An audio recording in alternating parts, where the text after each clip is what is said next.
ਖਬਰਾਂ ਦੇ ਬੁਲੇਟਿਨ ਦੇ ਸਪਾਂਸਰ ਨੇ ਰੀਅਲਟਰ ਗੁਰਜਤਿੰਦਰ ਸਿੰਘ ਰੰਧਾਵਾ। ਹਰ ਤਰ੍ਹਾਂ ਦੀ ਪ੍ਰਾਪਰਟੀ ਖਰੀਦਣ ਤੇ ਵੇਚਣ ਲਈ ਤੁਸੀਂ ਕਾਲ ਕਰ ਸਕਦੇ ਹੋ।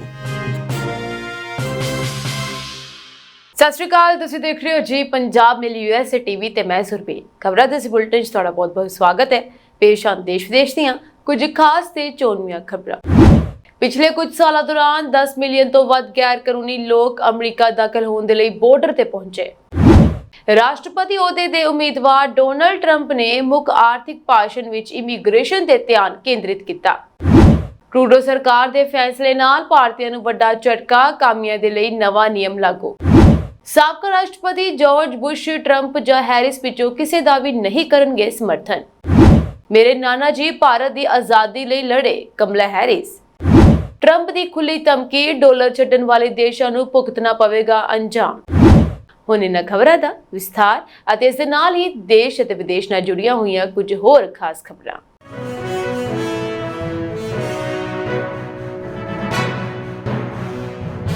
ਪਿਛਲੇ ਕੁਝ ਸਾਲਾਂ ਦੌਰਾਨ 10 ਮਿਲੀਅਨ ਤੋਂ ਵੱਧ ਗੈਰ ਕਾਨੂੰਨੀ ਲੋਕ ਮੈਕਸੀਕੋ ਬਾਰਡਰ ਤੋਂ ਅਮਰੀਕਾ ਵਿੱਚ ਦਾਖਲ ਹੋਣ ਲਈ ਪਹੁੰਚ ਗਏ ਹਨ। ਸਖਤੀ ਹੋਣ ਕਾਰਨ ਇਨ੍ਹਾਂ ਵਿੱਚੋਂ 2 ਮਿਲੀਅਨ ਦੇ ਕਰੀਬ ਉੱਥੇ ਵਾਪਸ ਵੀ ਚਲੇ ਗਏ। ਸੰਯੁਕਤ ਰਾਜ ਅਮਰੀਕਾ ਵਿੱਚ ਹੁਣ ਤੱਕ ਘੱਟੋ-ਘੱਟ 17 ਮਿਲੀਅਨ ਗੈਰ ਕਾਨੂੰਨੀ ਲੋਕ ਅਮਰੀਕਾ 'ਚ ਰਹਿ ਰਹੇ ਹਨ ਅਤੇ ਇਹਨਾਂ ਦੀ ਗਿਣਤੀ ਹਰ ਰੋਜ਼ ਵਧ ਰਹੀ ਹੈ। ਅਮਰੀਕਾ ਦੀਆਂ ਕੁਝ ਸਟੇਟਾਂ ਨੇ ਆਪਣੇ ਰਾਜ ਵਿੱਚੋਂ ਗੈਰ ਨਾਗਰਿਕਾਂ ਨੂੰ ਹਟਾਉਣਾ ਸ਼ੁਰੂ ਕਰ ਦਿੱਤਾ ਹੈ, ਜਿਨ੍ਹਾਂ ਵਿੱਚੋਂ ਟੈਕਸਾਸ, ਅਲਬਾਮਾ ਅਤੇ ਵਰਜੀਨੀਆ ਵੀ ਸ਼ਾਮਲ ਹਨ। ਪਿਛਲੇ ਦਿਨਾਂ ਦੌਰਾਨ ਟੈਕਸਾਸ ਨੇ ਆਪਣੇ ਰਾਜ ਵਿੱਚੋਂ 7000 ਗੈਰ ਕਾਨੂੰਨੀ ਨਾਗਰਿਕਾਂ ਨੂੰ ਬਾਹਰ ਕੱਢਿਆ ਹੈ। ਇਸੇ ਤਰ੍ਹਾਂ ਵਰਜੀਨੀਆ ਨੇ 6400 ਦੇ ਕਰੀਬ ਅਤੇ ਅਲਬਾਮਾ ਨੇ 3300 ਦੇ ਕਰੀਬ ਗੈਰ ਕਾਨੂੰਨੀ ਲੋਕਾਂ ਨੂੰ ਆਪਣੇ ਰਾਜਾਂ ਵਿੱਚੋਂ ਬਾਹਰ ਦਾ ਰਸਤਾ ਦਿਖਾਇਆ। ਰਾਸ਼ਟਰਪਤੀ ਬਾਈਡਨ ਦੇ ਇੱਕ ਆਦੇਸ਼ ਅਨੁਸਾਰ ਅਮਰੀਕਾ ਮੈਕਸੀਕੋ ਬਾਰਡਰ ਤੋਂ ਆਉਣ ਵਾਲੇ ਲੋਕਾਂ ਦੀ ਗਿਣਤੀ ਸੀਮਿਤ ਕਰ ਦਿੱਤੀ ਗਈ ਸੀ, ਜਿਸ ਕਰਕੇ ਕੁਝ ਢਲ ਪਈ ਹੈ। ਇਹਨਾਂ ਲੋਕਾਂ ਦੇ ਰਾਜਨੀਤਿਕ ਸ਼ਰਨ ਲੈਣ ਦੇ ਕੇਸਾਂ ਤੇ ਵੀ ਬੱਦਲ ਮੰਡਰਾ ਰਹੇ ਹਨ। ਇਸੇ ਤਰ੍ਹਾਂ ਅੱਜ-ਕੱਲ੍ਹ ਲੋਕ ਕੈਨੇਡਾ ਦਾ ਬਾਰਡਰ ਟੱਪ ਕੇ ਵੀ ਗੈਰ ਕਾਨੂੰਨੀ ਤੌਰ ਤੇ ਅਮਰੀਕਾ ਪਹੁੰਚ ਰਹੇ ਸਨ। ਪਰ ਅਮਰੀਕਾ ਅਤੇ ਕੈਨੇਡਾ ਦਰਮਿਆਨ ਆਪਸੀ ਸੰਧੀ ਹੋਣ ਕਾਰਨ ਕੈਨੇਡਾ ਤੋਂ ਅਮਰੀਕਾ ਆਉਣ ਵਾਲੇ ਲੋਕਾਂ ਨੂੰ ਰਾਜਨੀਤਿਕ ਸ਼ਰਨ ਨਹੀਂ ਦਿੱਤੀ ਜਾ ਸਕਦੀ। ਅਮਰੀਕੀ ਰਾਸ਼ਟਰਪਤੀ ਦੀ ਚੋਣ ਲੜ ਰਹੇ ਰਿਪਬਲਿਕਨ ਪਾਰਟੀ ਦੇ ਉਮੀਦਵਾਰ ਡੋਨਾਲਡ ਟਰੰਪ ਨੇ ਪਿਛਲੇ ਦਿਨੀ ਇੱਕ ਬਿਆਨ ਵਿੱਚ ਕਿਹਾ ਸੀ ਕਿ ਉਹ ਗੈਰ ਕਾਨੂੰਨੀ ਤੌਰ ਤੇ ਅਮਰੀਕਾ ਵਿੱਚ ਦਾਖਲ ਹੋਣ ਵਾਲੇ ਲੋਕਾਂ ਨੂੰ ਚੋਣਾਂ ਜਿੱਤਣ ਦੇ ਤੁਰੰਤ ਬਾਅਦ ਅਮਰੀਕਾ ਤੋਂ ਬਾਹਰ ਦਾ ਰਸਤਾ ਦਿਖਾਏਗਾ। ਸਾਬਕਾ ਰਾਸ਼ਟਰਪਤੀ ਡੋਨਾਲਡ ਟਰੰਪ ਨੇ ਨਿਊਯਾਰਕ ਦੇ ਆਰਥਿਕ ਕਲੱਬ ਵਿੱਚ ਇੱਕ ਭਾਸ਼ਣ ਦਿੱਤਾ, ਜਿਸ ਵਿੱਚ ਰਾਸ਼ਟਰਪਤੀ ਦੇ ਰੂਪ ਵਿੱਚ ਦੂਜੇ ਕਾਰਜਕਾਲ ਲਈ ਆਪਣੇ ਆਰਥਿਕ ਦ੍ਰਿਸ਼ਟੀਕੋਣ ਦੀ ਰੂਪਰੇਖਾ ਦਿੱਤੀ ਗਈ। ਪੂਰੇ ਭਾਸ਼ਣ ਦੌਰਾਨ ਟਰੰਪ ਨੇ ਵਾਰ-ਵਾਰ ਇਸ ਗੱਲ ਤੇ ਜ਼ੋਰ ਦਿੱਤਾ ਕਿ ਕਿਵੇਂ ਸਰਹੱਦਾਂ ਨੂੰ ਸੁਰੱਖਿਅਤ ਕਰਨ ਅਤੇ ਗੈਰ ਕਾਨੂੰਨੀ ਇਮੀਗ੍ਰੇਸ਼ਨ ਨੂੰ ਰੋਕਣ ਦੀ ਲੋੜ ਹੈ। ਖਾਸ ਤੌਰ ਤੇ ਟਰੰਪ ਨੇ ਚਰਚਾ ਕੀਤੀ ਕਿ ਕਿਵੇਂ ਇਮੀਗ੍ਰੇਸ਼ਨ ਨੌਕਰੀਆਂ ਅਤੇ ਤਨਖਾਹਾਂ ਨੂੰ ਪ੍ਰਭਾਵਿਤ ਕਰਦੀ ਹੈ। ਉਸਨੇ ਔਸਤ ਅਮਰੀਕੀਆਂ ਦੇ ਆਰਥਿਕ ਸੰਘਰਸ਼ ਨੂੰ ਉਜਾਗਰ ਕਰਦੇ ਹੋਏ ਇਹ ਕਿਹਾ ਕਿ ਲੱਖਾਂ ਅਮਰੀਕੀ ਦੂਜੀਆਂ ਨੌਕਰੀਆਂ ਕਰ ਰਹੇ ਹਨ ਜਾਂ ਘੱਟ ਤਨਖਾਹ ਪ੍ਰਾਪਤ ਕਰ ਰਹੇ ਹਨ। ਉਸਨੇ ਉਸ ਸੰਘਰਸ਼ ਨੂੰ ਸਾਡੀਆਂ ਸਰਹੱਦਾਂ ਤੇ ਗੈਰ ਕਾਨੂੰਨੀ ਪਰਦੇਸੀਆਂ ਦੀ ਵੱਡੀ ਆਮਦ ਲਈ ਜ਼ਿੰਮੇਵਾਰ ਠਹਿਰਾਇਆ। ਟਰੰਪ ਨੇ ਦਲੀਲ ਦਿੱਤੀ ਕਿ ਪਿਛਲੇ ਸਾਲ ਵਿੱਚ ਬਣਾਈਆਂ ਗਈਆਂ ਸਾਰੀਆਂ ਨੌਕਰੀਆਂ ਗੈਰ ਕਾਨੂੰਨੀ ਪਰਦੇਸੀਆਂ ਨੂੰ ਗਈਆਂ ਹਨ। ਬਿਊਰੋ ਆਫ ਲੇਬਰ ਸਟੈਟਿਸਟਿਕਸ ਦੇ ਅੰਕੜਿਆਂ ਅਨੁਸਾਰ ਪਿਛਲੇ 12 ਮਹੀਨਿਆਂ ਵਿੱਚ 1.3 ਮਿਲੀਅਨ ਤੋਂ ਵੱਧ ਮੂਲ ਜਨਮੇ ਅਮਰੀਕੀ ਨੌਕਰੀਆਂ ਗਵਾ ਚੁੱਕੇ ਹਨ। ਟਰੰਪ ਨੇ ਇਹ ਵੀ ਚਰਚਾ ਕੀਤੀ ਕਿ ਕਿਵੇਂ ਗੈਰ ਕਾਨੂੰਨੀ ਇਮੀਗ੍ਰੇਸ਼ਨ ਲਾਭ ਪ੍ਰੋਗਰਾਮਾਂ ਨੂੰ ਪ੍ਰਭਾਵਿਤ ਕਰਦਾ ਹੈ। ਭਾਸ਼ਣ ਦੇ ਸੰਬੰਧ ਵਿੱਚ ਇੱਕ ਸੋਸ਼ਲ ਮੀਡੀਆ ਪੋਸਟ ਵਿੱਚ ਆਰਥਿਕ ਕਲੱਬ ਨੇ ਕਿਹਾ ਕਿ ਉਸਨੇ ਡੈਮੋਕ੍ਰੈਟਿਕ ਰਾਸ਼ਟਰਪਤੀ ਅਹੁਦੇ ਦੀ ਉਮੀਦਵਾਰ ਕਮਲਾ ਹੈਰਿਸ ਨੂੰ ਆਪਣੇ ਮੈਂਬਰਾਂ ਦੇ ਸਾਹਮਣੇ ਬੋਲਣ ਦਾ ਸੱਦਾ ਵੀ ਦਿੱਤਾ ਹੈ। ਉਸਨੇ ਇਹ ਸੱਦਾ ਸਵੀਕਾਰ ਨਹੀਂ ਕੀਤਾ ਹੈ। ਕੈਨੇਡਾ ਦੀ ਟਰੂਡੋ ਸਰਕਾਰ ਵਿਦੇਸ਼ੀ ਕਾਮਿਆਂ ਦੀ ਗਿਣਤੀ ਵਿੱਚ ਵੱਡੀ ਕਟੌਤੀ ਕਰਨ ਜਾ ਰਹੀ ਹੈ। 26 ਸਤੰਬਰ ਤੋਂ ਨਵੇਂ ਨਿਯਮ ਤਹਿਤ ਕੈਨੇਡਾ ਦੀਆਂ ਕੰਪਨੀਆਂ ਆਪਣੇ ਘੱਟ ਤਨਖਾਹ ਵਾਲੇ ਸਿਰਫ 10% ਮੁਲਾਜ਼ਮਾਂ ਨੂੰ ਹੀ ਵਿਦੇਸ਼ੀ ਕਾਮਿਆਂ ਵਜੋਂ ਰੱਖ ਸਕਣਗੀਆਂ। ਇਹ ਵੱਡੀ ਕਟੌਤੀ ਹੈ ਕਿਉਂਕਿ ਪਹਿਲਾਂ ਇਸ ਸ਼੍ਰੇਣੀ ਦੇ 20% ਵਿਦੇਸ਼ੀ ਕਾਮਿਆਂ ਨੂੰ ਵਰਕਫੋਰਸ ਵਿੱਚ ਰੱਖਿਆ ਜਾ ਸਕਦਾ ਸੀ। ਟਰੂਡੋ ਸਰਕਾਰ ਨੇ ਦੇਸ਼ ਵਿੱਚ ਵੱਧਦੀ ਬੇਰੁਜ਼ਗਾਰੀ ਕਾਰਨ ਵੱਧਦੇ ਦਬਾਅ ਨਾਲ ਨਜਿੱਠਣ ਲਈ ਇਹ ਫੈਸਲਾ ਲਿਆ ਹੈ। ਸਰਕਾਰ ਦੇ ਇਸ ਫੈਸਲੇ ਨਾਲ ਭਾਰਤੀ ਸਭ ਤੋਂ ਵੱਧ ਪ੍ਰਭਾਵਿਤ ਹੋਣਗੇ। ਇਸ ਫੈਸਲੇ ਦਾ ਕੈਨੇਡਾ ਵਿੱਚ ਟੈਂਪਰੇਰੀ ਫੋਨ ਵਰਕਰ ਪ੍ਰੋਗਰਾਮ ਤਹਿਤ ਕੰਮ ਕਰਨ ਵਾਲੇ ਭਾਰਤੀਆਂ ਤੇ ਕੀ ਅਸਰ ਪਵੇਗਾ ਅਤੇ ਉਹਨਾਂ ਨੂੰ ਅੱਗੇ ਕੀ ਕਰਨਾ ਚਾਹੀਦਾ ਹੈ, ਇਸ ਸਭ ਬਾਰੇ ਸੋਚਣ ਦੀ ਗੱਲ ਹੈ। ਅਸਥਾਈ ਵਿਦੇਸ਼ੀ ਵਰਕਰ ਪ੍ਰੋਗਰਾਮ ਕੈਨੇਡਾ ਵਿੱਚ ਕੰਪਨੀਆਂ ਨੂੰ ਅਸਥਾਈ ਆਧਾਰ ਤੇ ਵਿਦੇਸ਼ੀ ਕਾਮਿਆਂ ਨੂੰ ਨੌਕਰੀ ਤੇ ਰੱਖਣ ਦੀ ਇਜਾਜ਼ਤ ਦਿੰਦਾ ਹੈ ਜਦੋਂ ਉਹ ਯੋਗ ਕੈਨੇਡੀਅਨ ਨਹੀਂ ਲੱਭ ਸਕਦੇ। ਇਹ ਮਿਆਦ ਆਮ ਤੌਰ ਤੇ 2 ਸਾਲ ਤੱਕ ਰਹਿੰਦੀ ਹੈ। ਕੰਪਨੀਆਂ ਜਾਂ ਰੋਜ਼ਗਾਰਦਾਤਾਵਾਂ ਨੂੰ ਲਾਜ਼ਮੀ ਤੌਰ ਤੇ ਇਹ ਦਿਖਾਉਣਾ ਪੈਂਦਾ ਹੈ ਕਿ ਉਹਨਾਂ ਨੇ ਵਿਦੇਸ਼ੀ ਲੋਕਾਂ ਨੂੰ ਨੌਕਰੀ ਤੇ ਰੱਖਣ ਤੋਂ ਪਹਿਲਾਂ ਕੈਨੇਡੀਅਨ ਕਾਮਿਆਂ ਦੀ ਭਰਤੀ ਲਈ ਹਰ ਕੋਸ਼ਿਸ਼ ਕੀਤੀ ਹੈ। TFW ਪ੍ਰੋਗਰਾਮ ਨੂੰ ਸਿਰਫ ਉਦੋਂ ਹੀ ਵਰਤਣ ਲਈ ਤਿਆਰ ਕੀਤਾ ਗਿਆ ਹੈ ਜਦੋਂ ਯੋਗ ਕੈਨੇਡੀਅਨ ਸਥਾਈ ਨਿਵਾਸੀਆਂ ਦੇ ਨਾਲ-ਨਾਲ ਸ਼ਰਨਾਰਥੀ ਅਤੇ ਸ਼ਰਨ ਮੰਗਣ ਵਾਲੇ ਖਾਲੀ ਅਸਾਮੀਆਂ ਨੂੰ ਭਰਨ ਦੇ ਯੋਗ ਨਹੀਂ ਹੁੰਦੇ। ਬੀਤੀ 26 ਅਗਸਤ ਨੂੰ ਮੰਤਰੀ ਰੈਂਜੀ ਨੇ ਐਲਾਨ ਕੀਤਾ ਕਿ ਕੈਨੇਡਾ ਵਿੱਚ ਘੱਟ ਤਨਖਾਹ ਵਾਲੇ ਅਸਥਾਈ ਵਿਦੇਸ਼ੀ ਕਾਮਿਆਂ ਦੀ ਗਿਣਤੀ ਘਟਾਈ ਜਾਵੇਗੀ। ਬਿਜ਼ਨਸ ਸਟੈਂਡਰਡ ਦੀ ਰਿਪੋਰਟ ਅਨੁਸਾਰ ਜੁਲਾਈ 2024 ਤੱਕ TFW ਪ੍ਰੋਗਰਾਮ ਦੇ ਤਹਿਤ ਭਾਰਤੀ ਨਾਗਰਿਕਾਂ ਨੂੰ 52,445 ਵੈਧ ਵਰਕ ਪਰਮਿਟ ਜਾਰੀ ਕੀਤੇ ਗਏ ਸਨ। ਇਨ੍ਹਾਂ ਵਿੱਚੋਂ 29,455 ਪਰਮਿਟ ਉੱਚ ਹੁਨਰਮੰਦ ਸ਼੍ਰੇਣੀਆਂ ਜਿਵੇਂ ਕਿ ਮੈਨੇਜਰ ਦੀਆਂ ਭੂਮਿਕਾਵਾਂ, ਪੇਸ਼ੇਵਰਾਂ ਅਤੇ ਹੁਨਰਮੰਦ ਤਕਨੀਕੀ ਕਾਮਿਆਂ ਕੋਲ ਸਨ। ਬਾਕੀ ਬਚੇ 22,000 ਪਰਮਿਟ ਸੰਭਾਵਿਤ ਤੌਰ ਤੇ ਘੱਟ ਹੁਨਰ ਵਾਲੀਆਂ ਨੌਕਰੀਆਂ ਵਾਲੇ ਕਾਮਿਆਂ ਕੋਲ ਹਨ। ਸਰਕਾਰ ਦੇ ਇਸ ਕਦਮ ਦਾ ਉਹਨਾਂ ਭਾਰਤੀਆਂ ਤੇ ਸਿੱਧਾ ਅਸਰ ਨਹੀਂ ਪਵੇਗਾ ਜੋ ਪਹਿਲਾਂ ਹੀ TFW ਪ੍ਰੋਗਰਾਮ ਤਹਿਤ ਕੈਨੇਡਾ ਵਿੱਚ ਕੰਮ ਕਰ ਰਹੇ ਹਨ। ਹਾਲਾਂਕਿ ਜਿਨ੍ਹਾਂ ਭਾਰਤੀਆਂ ਦੇ ਵਰਕ ਪਰਮਿਟ ਦੀ ਮਿਆਦ ਖਤਮ ਹੋਣ ਵਾਲੀ ਹੈ ਉਹਨਾਂ ਨੂੰ ਤੁਰੰਤ ਸਾਵਧਾਨ ਰਹਿਣ ਦੀ ਲੋੜ ਹੈ। ਇਮੀਗ੍ਰੇਸ਼ਨ ਰਿਫਿਊਜੀਜ਼ ਅਤੇ ਸਿਟੀਜ਼ਨਸ਼ਿਪ ਕੈਨੇਡਾ ਦੀ ਸੰਚਾਰ ਸਲਾਹਕਾਰ ਮੈਰੀ ਰੋਜ਼ ਸਪੈਟਰ ਨੇ ਬਿਜ਼ਨਸ ਸਟੈਂਡਰਡ ਨੂੰ ਦੱਸਿਆ ਕਿ TFW ਪ੍ਰੋਗਰਾਮ ਅਧੀਨ ਕੰਮ ਕਰਨ ਦੇ ਇੱਛੁਕ ਵਿਦੇਸ਼ੀ ਨਾਗਰਿਕਾਂ ਨੂੰ ਰੋਜ਼ਗਾਰਦਾਤਾਵਾਂ ਦੁਆਰਾ ਤੈਨਾਤ ਕੀਤੇ ਗਏ ਅਹੁਦਿਆਂ ਲਈ ਅਰਜ਼ੀ ਦੇਣੀ ਚਾਹੀਦੀ ਹੈ। ਸਾਬਕਾ ਅਮਰੀਕੀ ਰਾਸ਼ਟਰਪਤੀ ਜਾਰਜ W. ਬੁਸ਼ 2024 ਦੀਆਂ ਰਾਸ਼ਟਰਪਤੀ ਚੋਣਾਂ ਵਿੱਚ ਰਿਪਬਲਿਕਨ ਉਮੀਦਵਾਰ ਡੋਨਾਲਡ ਟਰੰਪ ਜਾਂ ਡੈਮੋਕ੍ਰੈਟਿਕ ਉਮੀਦਵਾਰ ਕਮਲਾ ਹੈਰਿਸ ਵਿੱਚੋਂ ਕਿਸੇ ਦਾ ਵੀ ਸਮਰਥਨ ਨਹੀਂ ਕਰਨਗੇ ਤੇ ਉਸ ਦੀ ਪਤਨੀ ਸਾਬਕਾ ਪ੍ਰਥਮ ਔਰਤ ਲੋਰਾ ਬੁਸ਼ ਦੀ ਆਪਣੀ ਵੋਟ ਪਾਉਣ ਬਾਰੇ ਕੋਈ ਯੋਜਨਾ ਨਹੀਂ ਹੈ। ਬੁਲਾਰੇ ਨੇ ਕਿਹਾ ਕਿ ਸਾਬਕਾ ਰਾਸ਼ਟਰਪਤੀ ਬੁਸ਼ ਕਈ ਸਾਲ ਪਹਿਲਾਂ ਹੀ ਰਾਜਨੀਤੀ ਤਿਆਗ ਚੁੱਕੇ ਹਨ। ਜਾਰਜ ਬੁਸ਼ ਤੇ ਸਾਬਕਾ ਉਪ ਰਾਸ਼ਟਰਪਤੀ ਡਿਕ ਚੈਨੀ ਵੱਲੋਂ ਰਾਸ਼ਟਰਪਤੀ ਚੋਣਾਂ ਵਿੱਚ ਪਾਰਟੀ ਲਾਈਨ ਪਾਰ ਕਰਕੇ ਕਮਲਾ ਹੈਰਿਸ ਨੂੰ ਵੋਟ ਪਾਉਣ ਦਾ ਐਲਾਨ ਕੀਤੇ ਜਾਣ ਤੋਂ ਬਾਅਦ ਬੁਲਾਰੇ ਦੇ ਉਕਤ ਬਿਆਨ ਆਇਆ ਹੈ। ਚੈਨੀ ਜਿਨ੍ਹਾਂ ਨੇ ਬੁਸ਼ ਤਹਿਤ 2001 ਤੋਂ 2009 ਤੱਕ ਉਪ ਰਾਸ਼ਟਰਪਤੀ ਵਜੋਂ ਸੇਵਾਵਾਂ ਨਿਭਾਈਆਂ ਹਨ, ਉਹਨਾਂ ਨੇ ਬੀਤੇ ਦਿਨ ਕਿਹਾ ਸੀ ਕਿ ਸਾਡੇ ਦੇਸ਼ ਦੇ 248 ਸਾਲਾਂ ਦੇ ਇਤਿਹਾਸ ਵਿੱਚ ਵਿਅਕਤੀਗਤ ਤੌਰ ਤੇ ਕੋਈ ਵੀ ਵਿਅਕਤੀ ਲੋਕਤੰਤਰ ਲਈ ਉਹਨਾਂ ਵੱਡਾ ਖਤਰਾ ਨਹੀਂ ਬਣਿਆ ਜਿੰਨਾ ਡੋਨਾਲਡ ਟਰੰਪ ਹਨ। ਚੈਨੀ ਨੇ ਟਰੰਪ ਨੂੰ ਕਾਇਰ ਕਰਾਰ ਦਿੱਤਾ ਹੈ। ਹੈਰਿਸ ਨੇ ਚੈਨੀ ਦੇ ਐਲਾਨ ਦਾ ਸਵਾਗਤ ਕਰਦਿਆਂ ਕਿਹਾ ਸੀ ਕਿ ਉਹਨਾਂ ਵਿੱਚ ਰਾਜਸੀ ਪਾਰਟੀ ਦੀ ਬਜਾਏ ਦੇਸ਼ ਨੂੰ ਉੱਪਰ ਰੱਖਣ ਦਾ ਹੌਸਲਾ ਤੇ ਜ਼ਰੂਰਤ ਹੈ। ਇਸੇ ਦੌਰਾਨ ਮਾਈਕ ਪੈਂਸ ਜਿਸ ਨੇ 4 ਸਾਲ ਟਰੰਪ ਦੇ ਉਪ ਰਾਸ਼ਟਰਪਤੀ ਵਜੋਂ ਸੇਵਾਵਾਂ ਨਿਭਾਈਆਂ ਸਨ, ਉਸਨੇ ਕਿਹਾ ਕਿ ਉਹ ਆਪਣੇ ਸਾਬਕਾ ਬੌਸ ਦਾ ਸਮਰਥਨ ਨਹੀਂ ਕਰਨਗੇ ਪਰੰਤੂ ਹੈਰਿਸ ਦੀ ਪਿੱਠ ਵੀ ਨਹੀਂ ਥਾਪੜਨਗੇ। ਅਮਰੀਕੀ ਰਾਸ਼ਟਰਪਤੀ ਚੋਣ ਦੇ ਲਈ ਡੈਮੋਕ੍ਰੈਟਿਕ ਨਾਮਜ਼ਦਗੀ ਲਈ ਚੋਣ ਮੈਦਾਨ 'ਚ ਅਮਰੀਕੀ ਉਪ ਰਾਸ਼ਟਰਪਤੀ ਕਮਲਾ ਹੈਰਿਸ ਨੇ ਗ੍ਰੈਂਡ ਪੇਰੈਂਟਸ ਡੇ ਦੇ ਮੌਕੇ ਤੇ ਆਪਣੇ ਨਾਨਾ ਨਾਨੀ ਨੂੰ ਯਾਦ ਕਰਦੇ ਹੋਏ ਐਕਸ ਤੇ ਇੱਕ ਭਾਵੁਕ ਪੋਸਟ ਕੀਤੀ ਹੈ।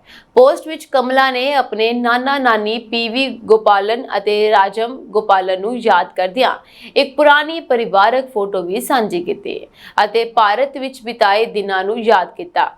ਕਮਲਾ ਹੈਰਿਸ ਨੇ ਪੋਸਟ ਕੀਤਾ ਕਿ ਜਦੋਂ ਮੈਂ ਭਾਰਤ 'ਚ ਆਪਣੇ ਨਾਨਾ ਨਾਨੀ ਨੂੰ ਮਿਲਣ ਜਾਂਦੀ ਸੀ ਤਾਂ ਮੇਰੇ ਨਾਨਾ ਜੀ ਮੈਨੂੰ ਸਵੇਰ ਦੀ ਸੈਰ ਤੇ ਲੈ ਜਾਂਦੇ ਸਨ ਅਤੇ ਮੇਰੇ ਨਾਲ ਅਸਮਾਨਤਾ ਅਤੇ ਭ੍ਰਿਸ਼ਟਾਚਾਰ ਨਾਲ ਲੜਨ ਦੇ ਮਹੱਤਵ ਤੇ ਚਰਚਾ ਕਰਦੇ ਸਨ। ਉਹ ਇੱਕ ਸੇਵਾ ਮੁਕਤ ਸਿਵਲ ਸੇਵਕ ਸੀ ਜੋ ਭਾਰਤ ਦੀ ਆਜ਼ਾਦੀ ਅੰਦੋਲਨ ਦਾ ਵੀ ਹਿੱਸਾ ਸੀ। ਉਹਨਾਂ ਦੇ ਮਾਰਗ ਤੇ ਚੱਲਦੇ ਬਿਹਤਰ ਭਵਿੱਖ ਲਈ ਕੰਮ ਕਰਨ ਦੀ ਵਚਨਬੱਧਤਾ ਅਜੇ ਵੀ ਮੇਰੇ ਅੰਦਰ ਜ਼ਿੰਦਾ ਹੈ। ਕਮਲਾ ਹੈਰਿਸ ਨੇ ਨਾਨਾ ਪੀਵੀ ਗੋਪਾਲਨ ਨੇ ਬਸਤੀਵਾਦੀ ਦੌਰ ਦੌਰਾਨ ਦੇਸ਼ ਦੀ ਆਜ਼ਾਦੀ ਤੋਂ ਬਾਅਦ ਭਾਰਤ ਸਰਕਾਰ ਅਤੇ ਬ੍ਰਿਟਿਸ਼ ਪ੍ਰਸ਼ਾਸਨ ਦੋਵਾਂ ਲਈ ਕੰਮ ਕੀਤਾ। ਕੁਝ ਰਿਪੋਰਟਾਂ ਅਨੁਸਾਰ ਗੋਪਾਲਨ ਨੇ ਪੂਰਬੀ ਪਾਕਿਸਤਾਨ ਤੋਂ ਸ਼ਰਨਾਰਥੀਆਂ ਨੂੰ ਭਾਰਤ ਲਿਆਉਣ ਵਿੱਚ ਵੀ ਮਦਦ ਕੀਤੀ ਸੀ। ਉਸਨੇ ਜ਼ੈਂਬੀਆ ਦੇ ਸਾਬਕਾ ਰਾਸ਼ਟਰਪਤੀ ਕੈਨੇਥ ਕੋਂਡਾ ਤੇ ਸਲਾਹਕਾਰ ਵਜੋਂ ਵੀ ਕੰਮ ਕੀਤਾ। ਅਮਰੀਕੀ ਰਾਸ਼ਟਰਪਤੀ ਅਹੁਦੇ ਦੇ ਉਮੀਦਵਾਰ ਡੋਨਾਲਡ ਟਰੰਪ ਨੇ ਦੁਨੀਆ ਭਰ ਦੇ ਦੇਸ਼ਾਂ ਨੂੰ ਖੁੱਲੀ ਧਮਕੀ ਦਿੱਤੀ ਹੈ। ਵਿਸਕਾਂਸਿਨ ਸੂਬੇ 'ਚ ਇੱਕ ਰੈਲੀ ਦੌਰਾਨ ਟਰੰਪ ਨੇ ਕਿਹਾ ਕਿ ਜੇਕਰ ਤੁਸੀਂ ਡਾਲਰ ਦੀ ਵਰਤੋਂ ਛੱਡ ਰਹੇ ਹੋ ਤਾਂ ਤੁਸੀਂ ਅਮਰੀਕਾ ਨਾਲ ਵਪਾਰ ਕਰਨਾ ਭੁੱਲ ਜਾਓ, ਕਿਉਂਕਿ ਅਸੀਂ ਤੁਹਾਡੇ ਤੇ 100% ਟੈਰਿਫ ਲਗਾਵਾਂਗੇ। ਟਰੰਪ ਦੇ ਇਸ ਬਿਆਨ ਨੂੰ ਬ੍ਰਿਕਸ ਦੇਸ਼ਾਂ ਤੇ ਹਮਲਾ ਮੰਨਿਆ ਜਾ ਰਿਹਾ ਹੈ, ਜੋ ਡਾਲਰ ਦੀ ਬਜਾਏ ਕਿਸੇ ਹੋਰ ਕਰੰਸੀ ਨੂੰ ਅੰਤਰਰਾਸ਼ਟਰੀ ਕਰੰਸੀ ਬਣਾਉਣਾ ਚਾਹੁੰਦੇ ਹਨ। ਬ੍ਰਿਕਸ ਦੇਸ਼ਾਂ ਤੋਂ ਇਲਾਵਾ ਹੋਰ ਵੀ ਕਈ ਦੇਸ਼ ਹਨ ਜੋ ਆਪਸੀ ਵਪਾਰ ਦੇ ਸਮੇਂ ਡਾਲਰ ਨੂੰ ਬਾਈਪਾਸ ਕਰਨ ਬਾਰੇ ਸੋਚਦੇ ਹਨ। ਅਮਰੀਕਾ ਫਸਟ ਦੀ ਨੀਤੀ ਦੇ ਨਾਲ ਆਪਣੇ ਪਿਛਲੇ ਕਾਰਜਕਾਲ ਦੌਰਾਨ ਸੁਰੱਖਿਆਵਾਦੀ ਰਵੱਈਆ ਰੱਖਣ ਵਾਲੇ ਟਰੰਪ ਨੇ ਰੈਲੀ ਦੌਰਾਨ ਕਿਹਾ ਕਿ ਪਿਛਲੇ 8 ਸਾਲਾਂ ਵਿੱਚ ਡਾਲਰ ਇੱਕ ਵੱਡੀ ਘੇਰਾਬੰਦੀ ਦਾ ਸ਼ਿਕਾਰ ਰਿਹਾ ਹੈ। ਬੀਤੇ ਸਾਲ ਇੱਕ ਸਮੂਹ ਦੇ ਸੰਮੇਲਨ ਵਿੱਚ ਡਾਲਰਾਈਜੇਸ਼ਨ ਨੂੰ ਲੈ ਕੇ ਵੀ ਚਰਚਾ ਹੋਈ। ਟਰੰਪ ਨੇ ਕਿਹਾ ਕਿ ਮੈਂ ਚਾਹੁੰਦਾ ਹਾਂ ਕਿ ਡਾਲਰ ਦੁਨੀਆ ਦੀ ਰਿਜ਼ਰਵ ਕਰੰਸੀ ਬਣਿਆ ਰਹੇ ਅਤੇ ਮੈਂ ਇਸ ਮਕਸਦ ਲਈ ਕੁਝ ਵੀ ਕਰਨ ਲਈ ਤਿਆਰ ਹਾਂ। IMF ਅਨੁਸਾਰ ਅਮਰੀਕੀ ਮੁਦਰਾ ਅਜੇ ਵੀ 2024 ਦੀ ਪਹਿਲੀ ਤਿਮਾਹੀ ਵਿੱਚ ਵਿਦੇਸ਼ੀ ਮੁਦਰਾ ਭੰਡਾਰ ਦਾ 59% ਹੈ, ਜਦਕਿ ਯੂਰੋ ਲਗਭਗ 20% ਦੇ ਨਾਲ ਦੂਜੇ ਸਥਾਨ ਤੇ ਹੈ। ਡੋਨਾਲਡ ਟਰੰਪ ਨੂੰ ਭਾਰਤ ਪੱਖੀ ਰਾਸ਼ਟਰਪਤੀ ਵਜੋਂ ਦੇਖਿਆ ਜਾਂਦਾ ਹੈ। ਹਾਲਾਂਕਿ ਟਰੰਪ ਦੇ ਪਿਛਲੇ ਕਾਰਜਕਾਲ ਦੌਰਾਨ ਲਾਗੂ ਸੁਰੱਖਿਆਵਾਦੀ ਨੀਤੀਆਂ ਕਾਰਨ ਭਾਰਤ ਨੂੰ ਵੀ ਨੁਕਸਾਨ ਹੋਇਆ ਹੈ। ਚੀਨ ਤੇ ਅਮਰੀਕਾ ਵਿਚਾਲੇ ਸਿੱਧੀ ਟੈਰਿਫ ਜੰਗ ਹੋਣ ਦੇ ਬਾਵਜੂਦ ਭਾਰਤੀ ਕੰਪਨੀਆਂ ਨੂੰ ਇਸ 'ਚ ਨੁਕਸਾਨ ਵੀ ਝੱਲਣਾ ਪਿਆ। ਭਾਰਤ ਬ੍ਰਿਕਸ ਸਮੂਹ ਦਾ ਹਿੱਸਾ ਹੈ ਜੋ ਡੀ-ਡਾਲਰਾਈਜੇਸ਼ਨ ਦੀ ਗੱਲ ਕਰਦਾ ਹੈ। ਭਾਰਤ ਵੀ ਲਗਾਤਾਰ ਆਪਣੇ ਵਪਾਰ ਨੂੰ ਡਾਲਰਾਂ ਤੋਂ ਦੂਰ ਅਤੇ ਆਪਣੇ ਰੁਪਏ ਵਿੱਚ ਤਬਦੀਲ ਕਰਨਾ ਚਾਹੁੰਦਾ ਹੈ। ਯੂਕਰੇਨ ਯੁੱਧ ਦੌਰਾਨ ਭਾਰਤ ਨੇ ਰੂਸ ਨਾਲ ਜੋ ਵੀ ਵਪਾਰ ਕੀਤਾ ਉਹ ਕਰੰਸੀ ਐਕਸਚੇਂਜ ਜਾਂ ਕਿਸੇ ਹੋਰ ਕਰੰਸੀ ਦੇ ਰੂਪ ਵਿੱਚ ਕੀਤਾ ਗਿਆ ਹੈ। ਇਸ ਤੋਂ ਇਲਾਵਾ ਭਾਰਤ ਕੱਚੇ ਤੇਲ ਦਾ ਇੱਕ ਵੱਡਾ ਦਰਾਮਦਕਾਰ ਹੈ। ਅਸੀਂ ਸਾਊਦੀ ਸਮੇਤ ਕਈ ਦੇਸ਼ਾਂ ਨਾਲ ਆਪਣੇ ਸਬੰਧਾਂ ਵਿੱਚ ਸੁਧਾਰ ਕੀਤਾ ਹੈ ਅਤੇ ਉਹਨਾਂ ਦੇਸ਼ਾਂ ਨਾਲ ਆਪਣੀ ਮੁਦਰਾ ਵਿੱਚ ਵਪਾਰ ਵਧਾਇਆ ਹੈ। ਇਸ ਤੋਂ ਇਲਾਵਾ ਭਾਰਤੀ ਰਿਜ਼ਰਵ ਬੈਂਕ ਵੀ ਅਮਰੀਕਾ ਦੀ ਪੇਮੈਂਟ ਸਿਸਟਮ ਸਵਿਫਟ ਦੀ ਥਾਂ ਭਾਰਤੀ UPI ਸਥਾਪਿਤ ਕਰਨਾ ਚਾਹੁੰਦਾ ਹੈ। ਇਸ ਲਈ ਟਰੰਪ ਦੀ ਇਸ ਧਮਕੀ ਨੂੰ ਭਾਰਤ ਨਾਲ ਵੀ ਜੋੜਿਆ ਜਾ ਰਿਹਾ ਹੈ, ਕਿਉਂਕਿ ਜੇਕਰ ਟਰੰਪ ਅਜਿਹਾ ਕਰਦੇ ਹਨ ਤਾਂ ਇਸ ਦਾ ਅਸਰ ਭਾਰਤ ਦੇ ਵਪਾਰ ਤੇ ਪੈਣਾ ਯਕੀਨੀ ਹੈ। ਭਾਰਤ ਤੋਂ ਇਲਾਵਾ ਹੋਰ ਦੇਸ਼ ਵੀ ਡਾਲਰ ਤੇ ਨਿਰਭਰਤਾ ਖਤਮ ਕਰਨਾ ਚਾਹੁੰਦੇ ਹਨ। ਸਾਊਦੀ ਅਰਬ, ਚੀਨ ਅਤੇ ਰੂਸ ਵਿੱਚ ਇਸ ਵਿੱਚ ਸਭ ਤੋਂ ਵੱਡੇ ਖਿਡਾਰੀ ਸਾਬਤ ਹੋਏ ਹਨ। ਦਰਅਸਲ ਦੁਨੀਆ ਭਰ 'ਚ ਡਾਲਰ ਖਿਲਾਫ ਵੱਧਦੀ ਵਿਰੋਧ ਦੀ ਆਵਾਜ਼ ਨੇ ਅਮਰੀਕਾ ਨੂੰ ਪਰੇਸ਼ਾਨ ਕਰ ਦਿੱਤਾ ਹੈ। ਟਰੰਪ ਨੇ ਇਹ ਬਿਆਨ ਆਪਣੇ ਆਰਥਿਕ ਸਲਾਹਕਾਰਾਂ ਨਾਲ ਚਰਚਾ ਕਰਨ ਤੋਂ ਬਾਅਦ ਹੀ ਦਿੱਤਾ ਹੈ। ਟਰੰਪ ਜਾਂ ਕੋਈ ਵੀ ਅਮਰੀਕੀ ਰਾਸ਼ਟਰਪਤੀ ਦੁਨੀਆ 'ਚ ਡਾਲਰ ਦੇ ਦਬਦਬੇ ਨੂੰ ਘੱਟ ਨਹੀਂ ਹੋਣ ਦੇਣਾ ਚਾਹਣਗੇ, ਕਿਉਂਕਿ ਜੇਕਰ ਅਜਿਹਾ ਹੁੰਦਾ ਹੈ ਤਾਂ ਦੁਨੀਆ ਤੇ ਉਹਨਾਂ ਦਾ ਪ੍ਰਭਾਵ ਘਟ ਜਾਵੇਗਾ। ਅਮਰੀਕੀ ਅਰਥਚਾਰੇ ਨੂੰ ਡਾਲਰ ਦੇ ਗਲੋਬਲ ਮੁਦਰਾ ਹੋਣ ਦਾ ਬਹੁਤ ਫਾਇਦਾ ਹੁੰਦਾ ਹੈ। ਇਸ ਨਾਲ ਅਮਰੀਕਾ ਲਈ ਕਰਜ਼ਾ ਲੈਣਾ ਆਸਾਨ ਹੋ ਜਾਂਦਾ ਹੈ। ਅਮਰੀਕਾ ਹਰ ਸਾਲ ਆਪਣੇ ਬਾਂਡ ਜਾਰੀ ਕਰਦਾ ਹੈ ਅਤੇ ਲੋਕਾਂ ਤੋਂ ਮੁਦਰਾ ਇਕੱਠਾ ਕਰਦਾ ਹੈ। ਇਸ ਨਾਲ ਅਮਰੀਕਾ ਦੀ ਆਰਥਿਕਤਾ ਨੂੰ ਵਧਣਾ ਜਾਰੀ ਰੱਖਣਾ ਆਸਾਨ ਹੋ ਜਾਂਦਾ ਹੈ। ਜਾਪਾਨ ਨੇ ਲਗਭਗ 1 ਟ੍ਰਿਲੀਅਨ ਡਾਲਰ ਦੇ ਅਮਰੀਕੀ ਬੌਂਡ ਖਰੀਦੇ ਹਨ, ਜਦਕਿ ਚੀਨ ਨੇ ਲਗਭਗ 750 ਬਿਲੀਅਨ ਡਾਲਰ ਖਰੀਦੇ ਹਨ। ਪਰ ਪਿਛਲੇ ਕੁਝ ਸਾਲਾਂ ਵਿੱਚ ਅਮਰੀਕਾ ਦੀ ਆਰਥਿਕ ਸਥਿਤੀ ਨੂੰ ਦੇਖਦੇ ਹੋਏ ਲੋਕ ਡਾਲਰ ਦੀ ਬਜਾਏ ਕਿਸੇ ਹੋਰ ਕਰੰਸੀ ਨੂੰ ਨਵੀਂ ਅੰਤਰਰਾਸ਼ਟਰੀ ਮੁਦਰਾ ਬਣਾਉਣਾ ਚਾਹੁੰਦੇ ਹਨ। ਚੀਨ ਦਾ ਯੂਆਨ ਇਸ ਦੌੜ ਵਿੱਚ ਸਭ ਤੋਂ ਅੱਗੇ ਹੈ। ਬ੍ਰਿਟਿਸ਼ ਕੋਲੰਬੀਆ 'ਚ ਹੋਣ ਵਾਲੀ ਕੋਕਸ ਦੀ ਬੈਠਕ 'ਚ ਬੈਂਕ ਆਫ ਇੰਗਲੈਂਡ ਦੇ ਸਾਬਕਾ ਗਵਰਨਰ ਮਾਰਕ ਕਾਰਨੇ ਨੇ ਆਰਥਿਕ ਮਾਮਲਿਆਂ ਤੇ ਵਿਸ਼ੇਸ਼ ਸਲਾਹਕਾਰ ਨਿਯੁਕਤ ਕਰਨ ਦਾ ਰਸਮੀ ਐਲਾਨ ਵੀ ਕੀਤਾ ਜਾ ਸਕਦਾ ਹੈ। ਸੋਮਵਾਰ ਨੂੰ ਜਾਰੀ ਕੀਤੇ ਇੱਕ ਬਿਆਨ ਵਿੱਚ ਟਰੂਡੋ ਨੇ ਕਿਹਾ, ਮਾਰਕ ਕੋਲ ਦੇਸ਼ ਦੀ ਅਰਥ ਵਿਵਸਥਾ ਨੂੰ ਅੱਗੇ ਵਧਾਉਣ ਦਾ ਇੱਕ ਵੱਡਾ ਵਿਜ਼ਨ ਹੈ। ਉਹ ਮੱਧ ਵਰਗ ਨੂੰ ਮਜ਼ਬੂਤ ਕਰਨਾ ਚਾਹੁੰਦੇ ਹੈ। ਕੈਨੇਡਾ ਵਿੱਚ ਸਰਵੇਖਣ ਇਹ ਵੀ ਦੱਸਦੇ ਹਨ ਕਿ ਮੌਜੂਦਾ ਸਮੇਂ ਵਿੱਚ ਕੰਜ਼ਰਵੇਟਿਵ ਪਾਰਟੀ ਲਿਬਰਲਾਂ ਤੋਂ 15 ਤੋਂ 20 ਅੰਕਾਂ ਨਾਲ ਅੱਗੇ ਹੈ। ਅਜਿਹੇ 'ਚ ਅਗਲੀਆਂ ਚੋਣਾਂ 'ਚ ਵੀ ਲਿਬਰਲ ਪਾਰਟੀ ਦੀ ਹਾਰ ਦੀ ਸੰਭਾਵਨਾ ਹੈ। ਚੋਣਾਂ ਤੋਂ ਪਹਿਲਾਂ ਜਸਟਿਨ ਟਰੂਡੋ ਦਾ ਹਟਣਾ ਕਿਸੇ ਵੀ ਤਰ੍ਹਾਂ ਤੈਅ ਮੰਨਿਆ ਜਾ ਰਿਹਾ ਹੈ। ਅਸਲ ਵਿੱਚ ਕੈਨੇਡਾ ਵਿੱਚ ਜਸਟਿਨ ਟਰੂਡੋ ਦੀ ਸਰਕਾਰ ਸੰਕਟ ਦਾ ਸਾਹਮਣਾ ਕਰ ਰਹੀ ਹੈ। ਪਾਰਟੀ ਦੇ ਸੰਸਦ ਮੈਂਬਰਾਂ ਨਾਲ ਉਹਨਾਂ ਦੀ ਅਹਿਮ ਬੈਠਕ ਮੰਗਲਵਾਰ ਨੂੰ ਸ਼ੁਰੂ ਹੋਈ। ਹਾਲਾਂਕਿ ਪਾਰਟੀ ਅੰਦਰੋਂ ਵੀ ਟਰੂਡੋ ਨਿਰਾਸ਼ ਮਹਿਸੂਸ ਕਰ ਰਹੇ ਹਨ। ਲਿਬਰਲ ਪਾਰਟੀ ਦੇ ਸੰਸਦ ਮੈਂਬਰ ਐਲੈਂਜੈਂਡਰੋ ਮੈਂਡੇਸ ਨੇ ਕਿਹਾ ਕਿ ਪਾਰਟੀ ਦੇ ਅੰਦਰ ਵੀ ਅਜਿਹੀਆਂ ਆਵਾਜ਼ਾਂ ਉੱਠ ਰਹੀਆਂ ਹਨ ਕਿ ਪ੍ਰਧਾਨ ਮੰਤਰੀ ਨੂੰ ਹੁਣ ਅਲਵਿਦਾ ਕਹਿ ਦੇਣਾ ਚਾਹੀਦਾ ਹੈ। ਉਹਨਾਂ ਨੇ ਪ੍ਰਧਾਨ ਮੰਤਰੀ ਵਜੋਂ ਟਰੂਡੋ ਦੀ ਤਾਰੀਫ ਵੀ ਕੀਤੀ। ਉਹ ਰੇਡੀਓ ਕੈਨੇਡਾ ਤੇ ਗੱਲਬਾਤ ਕਰ ਰਹੇ ਸੀ। ਉਹਨਾਂ ਨੇ ਕਿਹਾ, ਮੈਂ ਇੱਕ ਦੋ ਲੋਕਾਂ ਤੋਂ ਨਹੀਂ ਸਗੋਂ ਦਰਜਨਾਂ ਲੋਕਾਂ ਤੋਂ ਸੁਣਿਆ ਹੈ ਕਿ ਜਸਟਿਨ ਟਰੂਡੋ ਭਵਿੱਖ ਲਈ ਸਹੀ ਆਗੂ ਨਹੀਂ ਹਨ। ਅਜਿਹੇ ਚ ਉਸ ਨੂੰ ਛੁੱਟੀ ਲੈਣੀ ਚਾਹੀਦੀ ਹੈ। ਇਸ ਤੋਂ ਪਹਿਲਾਂ ਬ੍ਰੰਸਵਿਕ ਐਮਪੀ ਵੇਨ ਲੋਂਗ ਨੇ ਵੀ ਜਸਟਿਨ ਟਰੂਡੋ ਨੂੰ ਅਗਲੀਆਂ ਆਮ ਚੋਣਾਂ ਤੋਂ ਪਹਿਲਾਂ ਅਸਤੀਫਾ ਦੇਣ ਦਾ ਸਲਾਹ ਦਿੱਤੀ ਸੀ। ਕੈਨੇਡਾ ਵਿੱਚ ਹੁਣ ਅਕਤੂਬਰ 2025 ਵਿੱਚ ਆਮ ਚੋਣਾਂ ਹੋਣੀਆਂ ਹਨ। ਹਾਲਾਂਕਿ ਇਸ ਤੋਂ ਪਹਿਲਾਂ ਵੀ ਜਸਟਿਨ ਟਰੂਡੋ ਦੀ ਸਰਕਾਰ ਡਿੱਗਣ ਦੀ ਸੰਭਾਵਨਾ ਹੈ। ਜੇਕਰ ਉਹਨਾਂ ਦੀ ਸਰਕਾਰ ਡਿੱਗਦੀ ਹੈ ਤਾਂ ਮੱਧਕਾਲੀ ਚੋਣਾਂ ਹੋ ਸਕਦੀਆਂ ਹਨ। ਨਿਊ ਡੈਮੋਕ੍ਰੈਟਿਕ ਪਾਰਟੀ ਨੇ ਸਪਲਾਈ ਐਂਡ ਕੌਨਫੀਡੈਂਸ ਐਗਰੀਮੈਂਟ ਰੱਦ ਕਰਕੇ ਟਰੂਡੋ ਦੀ ਪਾਰਟੀ ਨਾਲੋਂ ਨਾਤਾ ਤੋੜ ਲਿਆ ਹੈ। ਮਾਰਚ 2022 ਵਿੱਚ ਦੋਵਾਂ ਪਾਰਟੀਆਂ ਵਿੱਚ ਗੱਠਜੋੜ ਹੋਇਆ ਸੀ। ਕੈਨੇਡਾ ਦੇ ਹਾਊਸ ਆਫ ਕਾਮਨਸ ਵਿੱਚ ਕੁੱਲ 338 ਸੀਟਾਂ ਹਨ। ਲਿਬਰਲ ਪਾਰਟੀ ਦੇ 154 ਸੰਸਦ ਮੈਂਬਰ ਹਨ। ਐਨਡੀਪੀ ਦੀ ਹਮਾਇਤ ਵਾਪਸ ਲੈਣ ਨਾਲ ਸਰਕਾਰ ਘੱਟ ਗਿਣਤੀ ਵਿੱਚ ਰਹਿ ਗਈ ਹੈ। ਅਮਰੀਕੀ ਚੋਣਾਂ ਵਿੱਚ ਭਾਰਤੀ ਮੂਲ ਦੇ ਲੋਕ ਸਰਗਰਮੀ ਨਾਲ ਹਿੱਸਾ ਲੈ ਰਹੇ ਹਨ, ਜਿਨ੍ਹਾਂ ਵਿੱਚੋਂ ਕੁਝ ਕਮਲਾ ਹੈਰਿਸ ਅਤੇ ਕੁਝ ਟਰੰਪ ਦੀ ਹਮਾਇਤ ਵਿੱਚ ਖੜੇ ਨਜ਼ਰ ਆ ਰਹੇ ਹਨ। ਕਮਲਾ ਹੈਰਿਸ ਦੇ ਹਮਾਇਤੀਆਂ ਵੱਲੋਂ ਹਿੰਦੀ ਵਿੱਚ ਇੱਕ ਖਾਸ ਗੀਤ ਵੀ ਤਿਆਰ ਕੀਤਾ ਗਿਆ, ਜਿਸ ਰਾਹੀਂ ਅਮਰੀਕਾ ਵਿੱਚ ਭਾਰਤੀ ਮੂਲ ਦੀ ਪਹਿਲੀ ਰਾਸ਼ਟਰਪਤੀ ਬਣਾਉਣ ਦਾ ਸੱਦਾ ਦਿੱਤਾ ਜਾ ਰਿਹਾ ਹੈ। ਡੈਮੋਕ੍ਰੈਟਿਕ ਪਾਰਟੀ ਵੱਲੋਂ ਸਾਊਥ ਏਸ਼ੀਆ ਵੋਟਰਾਂ ਨੂੰ ਪ੍ਰਭਾਵਿਤ ਕਰਨ ਲਈ ਨੱਚੋ ਨੱਚੋ ਗੀਤ ਦੀ ਵੀਡੀਓ ਬੀਤੇ ਦਿਨ ਜਾਰੀ ਕਰ ਦਿੱਤੀ ਗਈ, ਜਿਸ ਵਿੱਚ ਆਵਾਜ਼ ਸ਼ਿਵਨੀ ਕਸ਼ਪ ਦੀ ਹੈ ਅਤੇ ਨਿਰਮਾਤਾ ਰਿਤੇਸ਼ ਪਾਰੀਖ ਦੱਸੇ ਜਾ ਰਹੇ ਹਨ। ਦੱਸ ਦੇ ਕਿ ਅਮਰੀਕਾ ਵਿੱਚ ਭਾਰਤੀ ਮੂਲ ਦੇ 45 ਲੱਖ ਵੋਟਰ ਹਨ ਅਤੇ ਸਾਊਥ ਏਸ਼ੀਅਨ ਵੋਟਰਾਂ ਦੀ ਕੁੱਲ ਗਿਣਤੀ 60 ਲੱਖ ਹੈ।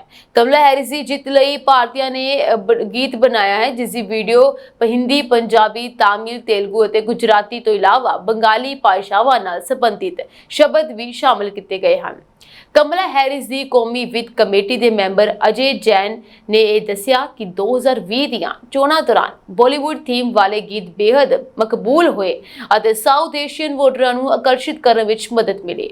ਉਧਰ ਚੋਣਾਂ ਸਰਵੇਖਣਾਂ ਵਿੱਚ ਉਤਾਰ ਚੜਾਅ ਦਾ ਸਿਲਸਿਲਾ ਵੀ ਜਾਰੀ ਹੈ। ਇੱਕ ਸਰਵੇਖਣ ਕਮਲਾ ਹੈਰਿਸ ਦੇ ਪੱਖ ਵਿੱਚ ਜਾ ਰਿਹਾ ਹੈ ਤਾਂ ਦੂਜਾ ਡੋਨਲਡ ਟਰੰਪ ਦੇ ਜੇਤੂ ਰਹਿਣ ਵੱਲ ਇਸ਼ਾਰਾ ਕਰ ਰਿਹਾ ਹੈ। ਸਿਲਵਰ ਬੁਲੇਟਿਨ ਨਾਂ ਦੇ ਬਲੌਗ ਰਾਹੀਂ ਪੇਸ਼ ਕੀਤੇ ਆંકੜਿਆਂ ਮੁਤਾਬਿਕ ਟਰੰਪ ਨੂੰ 312 ਇਲੈਕਟੋਰਲ ਕਾਲਜ ਵੋਟਾਂ ਮਿਲ ਸਕਦੀਆਂ ਹਨ, ਜਦਕਿ ਕਮਲਾ ਹੈਰਿਸ 226 ਵੋਟਾਂ ਤੱਕ ਸੀਮਿਤ ਹੋ ਸਕਦੀ ਹੈ। ਟਰੰਪ ਨੂੰ ਜੋ ਬਾਈਡਨ ਵਿਰੁੱਧ ਸਿਰਫ 227 ਵੋਟਾਂ ਮਿਲੀਆਂ ਸਨ ਅਤੇ ਤਾਜ਼ਾ ਆંકੜਾ ਸਿਰ ਕਾਫੀ ਉੱਚਾ ਮਹਿਸੂਸ ਹੋ ਰਿਹਾ ਹੈ। ਉਧਰ ਰੀਅਲ ਕਲੀਅਰ ਦੇ ਆંકੜੇ ਕਹਿੰਦੇ ਹਨ ਕਿ ਕਮਲਾ ਹੈਰਿਸ ਨੂੰ 273 ਇਲੈਕਟੋਰਲ ਕਾਲਜ ਵੋਟਾਂ ਮਿਲ ਸਕਦੀਆਂ ਹਨ, ਜਦਕਿ ਟਰੰਪ 265 ਦੇ ਆંકੜੇ ਤੇ ਸੀਮਿਤ ਹੋ ਸਕਦੇ ਹਨ। ਅਮਰੀਕੀ ਰਾਸ਼ਟਰਪਤੀ ਜੋ ਬਾਈਡਨ ਕੰਮ ਤੋਂ ਸਮਾਂ ਕੱਢ ਕੇ ਕਿਤੇ ਨਾ ਕਿਤੇ ਘੁੰਮਣ ਲਈ ਜਾਂਦੇ ਰਹਿੰਦੇ ਹਨ। ਪਿਛਲੇ ਸਾਲ ਬੀਚ ਤੋਂ ਉਸ ਦੀ ਬਿਨਾਂ ਕਮੀਜ਼ ਵਾਲੀ ਤਸਵੀਰ ਸਾਹਮਣੇ ਆਈ ਸੀ, ਜਿਸ ਤੋਂ ਬਾਅਦ ਡੋਨਲਡ ਟਰੰਪ ਨੇ ਉਹਨਾਂ ਤੇ ਨਿਸ਼ਾਨਾ ਸਾਧਿਆ ਅਤੇ ਉਹਨਾਂ ਦੀਆਂ ਛੁੱਟੀਆਂ ਤੇ ਸਵਾਲ ਖੜੇ ਕੀਤੇ। ਹਾਲ ਹੀ ਵਿੱਚ ਇੱਕ ਰਿਪੋਰਟ ਸਾਹਮਣੇ ਆਈ, ਜਿਸ ਵਿੱਚ 81 ਸਾਲਾਂ ਦੇ ਬਾਈਡਨ ਵੱਲੋਂ ਆਪਣੇ ਕਾਰਜਕਾਲ ਦੌਰਾਨ ਲਈਆਂ ਗਈਆਂ ਛੁੱਟੀਆਂ ਦੀ ਸੂਚੀ ਸਾਹਮਣੇ ਆਈ। ਇਸ ਸੂਚੀ ਮੁਤਾਬਿਕ ਬਾਈਡਨ ਨੇ ਆਪਣੇ 4 ਸਾਲਾਂ ਦੇ ਕਾਰਜਕਾਲ 'ਚ ਇੰਨੀਆਂ ਜ਼ਿਆਦਾ ਛੁੱਟੀਆਂ ਲਈਆਂ, ਜਿਸ ਲਈ ਇੱਕ ਆਮ ਆਦਮੀ ਨੂੰ 48 ਸਾਲ ਲੱਗ ਜਾਣਗੇ। ਰਾਸ਼ਟਰਪਤੀ ਬਾਈਡਨ ਉਨਾ ਹੀ ਸਮਾਂ ਬਾਹਰ ਬਿਤਾਉਂਦੇ ਹਨ ਜਿੰਨਾ ਸਮਾਂ ਉਹ ਦੇਸ਼ ਨੂੰ ਚਲਾਉਣ ਵਿੱਚ ਲਗਾਉਂਦੇ ਹਨ। ਰਿਪਬਲਿਕਨ ਨੈਸ਼ਨਲ ਕਮੇਟੀ ਦੇ ਆંકੜਿਆਂ ਅਨੁਸਾਰ ਔਸਤ ਅਮਰੀਕਨ ਨੂੰ ਸਾਲ ਵਿੱਚ 11 ਦਿਨ ਛੁੱਟੀ ਮਿਲਦੀਆਂ ਹਨ। ਬਾਈਡਨ ਨੇ 532 ਛੁੱਟੀਆਂ ਲਈਆਂ ਹਨ, ਜਿਸ ਨੂੰ ਲੈਣ ਦੇ ਲਈ ਔਸਤਨ ਇੱਕ ਵਿਅਕਤੀ ਨੂੰ 48 ਸਾਲ ਲੱਗਣਗੇ। ਰਿਪੋਰਟ ਅਨੁਸਾਰ ਬਾਈਡਨ 1326 ਦਿਨਾਂ ਵਿੱਚੋਂ ਲਗਭਗ 40% ਲਈ ਅਹੁਦੇ ਤੇ ਰਹੇ ਹਨ। ਸਾਬਕਾ ਰਾਸ਼ਟਰਪਤੀ ਦੇ ਅਧੀਨ ਵਾਈਟ ਹਾਊਸ ਦੇ ਬਜਟ ਦਫ਼ਤਰ ਦੇ ਜਨਰਲ ਸਲਾਹਕਾਰ ਮਾਰਕ ਨੇ ਵੀ ਬਾਈਡਨ ਦੀ ਛੁੱਟੀ ਤੇ ਟਿੱਪਣੀ ਕੀਤੀ। ਉਸਨੇ ਕਿਹਾ ਸੀ ਕਿ ਜਦੋਂ ਅਮਰੀਕਾ ਅਤੇ ਦੁਨੀਆ ਅੱਗ ਲੱਗੀ ਹੋਈ ਸੀ, ਉਸ ਵੇਲੇ ਸਮੁੰਦਰ ਤੱਟ ਤੇ ਆਪਣੀ ਕੁਰਸੀ ਤੇ ਡੂੰਗੀ ਨੀਂਦ ਵਿੱਚ ਸੌਣ ਦੀਆਂ ਤਸਵੀਰਾਂ ਰਾਸ਼ਟਰਪਤੀ ਦੇ ਕੰਮ ਨੂੰ ਦਰਸਾ ਰਹੀਆਂ ਸਨ। ਉਸਨੇ ਕਿਹਾ ਕਿ ਸੰਸਾਰ ਇੱਕ ਖਤਰਨਾਕ ਸਥਿਤੀ ਵਿੱਚ ਹੈ ਅਤੇ ਬਾਈਡਨ ਸਿਰਫ ਛੁੱਟੀਆਂ ਤੇ ਜਾਣਾ ਅਤੇ ਘੁੰਮਣਾ ਚਾਹੁੰਦਾ ਹੈ। ਬਾਈਡਨ ਦੇ 40% ਅਹੁਦੇ ਤੇ ਬਾਹਰ ਰਹਿਣ ਦਾ ਆંકੜਾ ਸਾਬਕਾ ਰਾਸ਼ਟਰਪਤੀ ਡੋਨਲਡ ਟਰੰਪ ਨਾਲੋਂ ਬਹੁਤ ਜ਼ਿਆਦਾ ਹੈ। ਉਸਨੇ ਆਪਣੀ ਪ੍ਰਧਾਨਗੀ ਦਾ 26% ਵਾਸ਼ਿੰਗਟਨ ਤੋਂ ਬਾਹਰ ਨਿੱਜੀ ਦੌਰੇ ਤੇ ਖਰਚ ਕੀਤਾ। ਆਪਣੇ ਦਫ਼ਤਰ ਤੋਂ 1461 ਦਿਨਾਂ ਵਿੱਚੋਂ ਉਸਨੇ 381 ਦਿਨ ਵਾਸ਼ਿੰਗਟਨ ਤੋਂ ਬਾਹਰ ਬਿਤਾਏ। ਇਸ ਦੇ ਉਲਟ ਰੋਨਾਲਡ ਰੀਗਨ ਅਤੇ ਬਰਾਕ ओबामा ਨੇ ਆਪਣੇ 2 ਕਾਰਜਕਾਲ ਦੌਰਾਨ ਸਿਰਫ 11% ਛੁੱਟੀ ਲਈ। ਜਿਮੀ ਕਾਰਟਰ ਦੀ ਗੱਲ ਕਰੀਏ ਤਾਂ ਉਸਨੇ ਸਿਰਫ 79 ਦਿਨਾਂ ਦੀ ਛੁੱਟੀ ਲਈ ਸੀ, ਜੋ ਕਿ ਉਸਦੇ ਇੱਕ ਕਾਰਜਕਾਲ ਦੌਰਾਨ ਸਿਰਫ 5% ਸੀ। ਸ਼ਨੀਵਾਰ ਨੂੰ ਵੀ ਬਾਈਡਨ ਨੇ ਪੈਂਸਿਲਵੇਨੀਆ ਦੇ ਸਾਬਕਾ ਸੈਨੇਟਰ ਟੈਡ ਕੋਫਮੈਨ ਦੇ ਨਾਲ ਨਿਊ ਕੈਸਲ ਕਾਉਂਟੀ ਡੈਲਾਵੇਅਰ ਵਿੱਚ ਫੀਲਡਸਟੋਨ ਗੋਲਫ ਕਲੱਬ ਵਿੱਚ ਦੁਪਹਿਰ ਦਾ ਖਾਣਾ ਖਾਧਾ। ਹਾਲਾਂਕਿ ਰਾਸ਼ਟਰਪਤੀ ਦੇ ਸਹਿਯੋਗੀ ਵਾਰ-ਵਾਰ ਦਾਅਵਾ ਕਰਦੇ ਹਨ ਕਿ ਉਹ ਪਿਛਲੇ ਰਾਸ਼ਟਰਪਤੀਆਂ ਵਾਂਗ ਰਿਮੋਟ ਤੋਂ ਕੰਮ ਕਰਦਾ ਹੈ ਅਤੇ ਬ੍ਰੇਕ ਦੌਰਾਨ ਕਾਲ ਤੇ ਹੁੰਦਾ ਹੈ। ਸੰਯੁਕਤ ਰਾਸ਼ਟਰ ਮੁਖੀ ਐਂਟੋਨੀਓ ਗੁਟੇਰਸ ਗਾਜ਼ਾ ਵਿੱਚ ਲਗਾਤਾਰ ਹੋ ਰਹੇ ਕਤਲੇਆਮ ਅਤੇ ਜੰਗਬੰਦੀ ਦੀਆਂ ਮੱਧਮ ਉਮੀਦਾਂ ਨੂੰ ਲੈ ਕੇ ਇਜ਼ਰਾਈਲ ਤੋਂ ਨਾਰਾਜ਼ ਹਨ।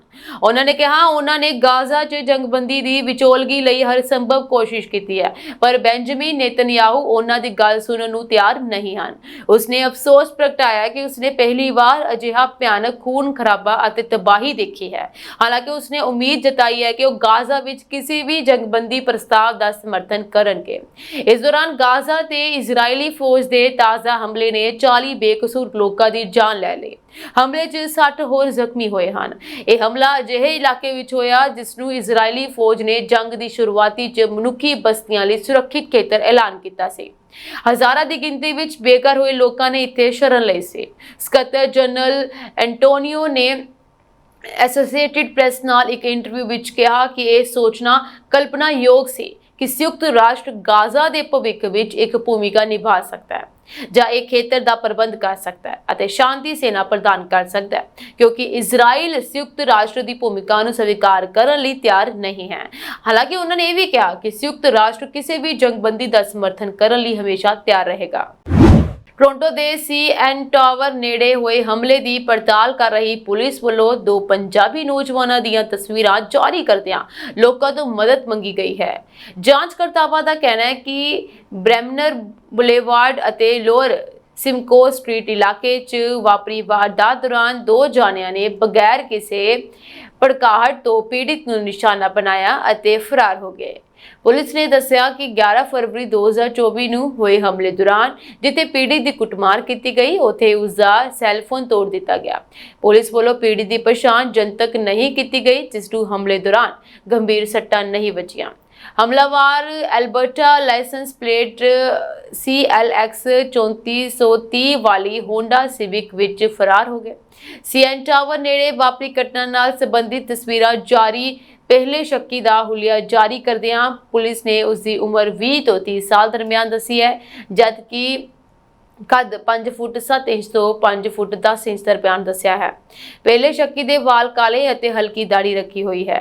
ਵਾਰਦਾਤ ਵਾਲੇ ਦਿਨ ਉਸਨੇ ਪਿੰਕ ਸਵੈਟਸ਼ਰਟ, ਕਾਲੀ ਪੈਂਟ ਅਤੇ ਕਾਲੇ ਸ਼ੂਜ਼ ਪਾਏ ਹੋਏ ਸਨ। ਦੂਜੇ ਸ਼ੱਕੀ ਦੀ ਉਮਰ ਵੀ 20 ਤੋਂ 30 ਸਾਲ ਦਰਮਿਆਨ ਦੱਸੀ ਜਾ ਰਹੀ ਹੈ ਅਤੇ ਕੱਦ 5 ਫੁੱਟ 7 ਇੰਚ ਤੇ 10 ਇੰਚ ਦਰਮਿਆਨ ਦੱਸਿਆ ਜਾ ਰਿਹਾ ਹੈ, ਜਿਸਨੇ ਵਾਰਦਾਤ ਵਾਲੇ ਦਿਨ ਹਰੇ ਰੰਗ ਦਾ ਪੱਗ ਬੰਨੀ ਹੋਈ ਸੀ, ਜਦਕਿ ਕਾਲੀ ਪੈਂਟ ਅਤੇ ਕਾਲੀ ਕਮੀਜ਼ ਪਾਈ ਹੋਈ ਸੀ।